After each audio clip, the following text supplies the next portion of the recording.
guys, how we doing? Adam here again, as usual, back in the studio. So anyway, what I'm going to talk about today is a question I got asked actually about a month or two back when I first said I was recording sort of this SkyPainter album. What am I doing about drums? What am I using for drums? So I thought I'd just talk you through my process a little bit there. So here we go. Shift the focus slightly. Beard growth coming along fine. Right, so what I'm using, so here's one of the tracks here, Extinction Level Event. Let's just play a sample of how the drums are sounding so far.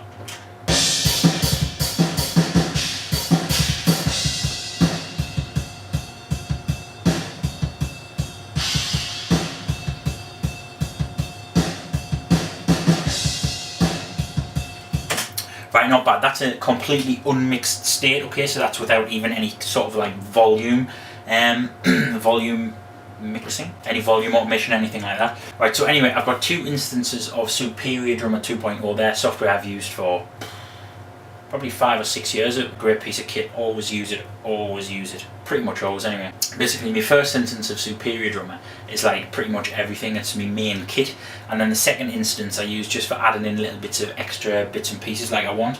So for this album, for this song in particular, I've decided I want to use 2 different kick drum sounds and 2 different snare drum sounds, and then I'm going to layer them. So we'll just go through the tracks that we have here. We have for kick drum 1, we have a mic inside the kick, outside the kick, and like a sub-contact mic. And then we'll have the 2 snare drums, each one with the snare mic on top, underneath, and one of them with the on top going through a 1176 or 1176 compressor. And then we just have hi-hats. We have tone 1, 2, 3, 4 and 5, overheads left and right, ambient or room mics near left and right, mid-distance left and right, and far left and right. And we have an ambience bullet mic, which is like one mic at the back of the room, monophonic, really squashed compressed sound. So here's kick drum 1. Yeah, and here is kick drum 2.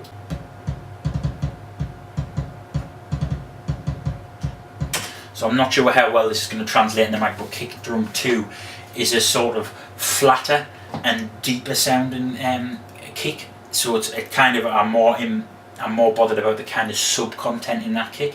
And then together. Yeah, so nice together. So layering drums. If it needs, I mean, I've heard of people layering 7 or 8 kick sounds. I'm not that. I don't want that kind of pop, polished sheen to the music. I want it still to sound a little bit 70s, 80s, but it is going to be a tad more polished and processed than Cosmology was. So what I want is kick drum 1 has kind of the main meat, the main impact, the main punch, and kick drum 2 is a more subby and low-endy kind of kick, and I have them layered. I'm not going to go through all the sounds, but I'll show you another example of that using the snare. Again, this is snare drum 1. Yeah, quite your standard sort of snare sound. And then snare drum 2.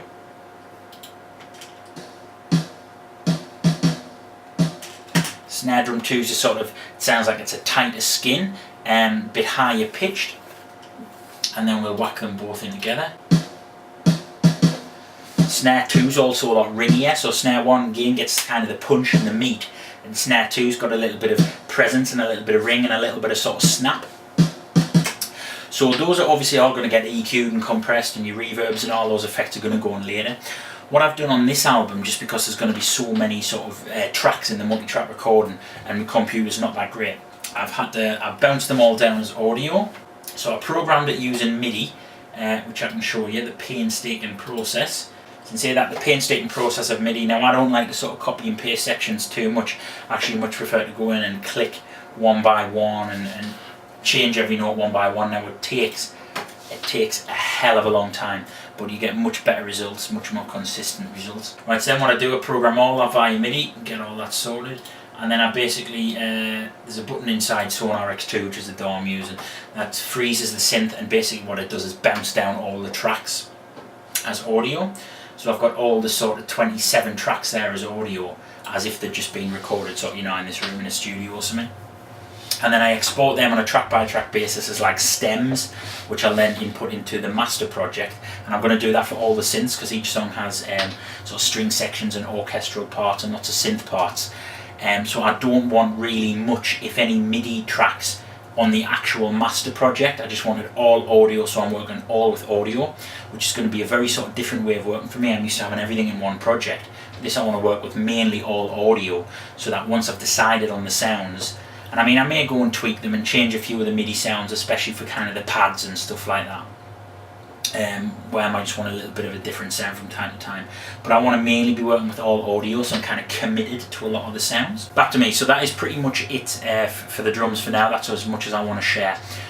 You know, ask any questions about it. I'm not like some sort of amazing super producer or anything like that. I'm just a guy working in his house, you know what I mean? But I've learned a few tips and tricks from some people I've worked with, etc. I will at some point show you the kind of plugins and a little bit of the process I do on the drums and other instruments, as I have been promising for ages. I will eventually get around to doing that. But for now, guys, any questions about that, any questions about sort of basically my workflow, please get in touch, let me know. Otherwise, hope you enjoyed this video. Take it easy and see you soon.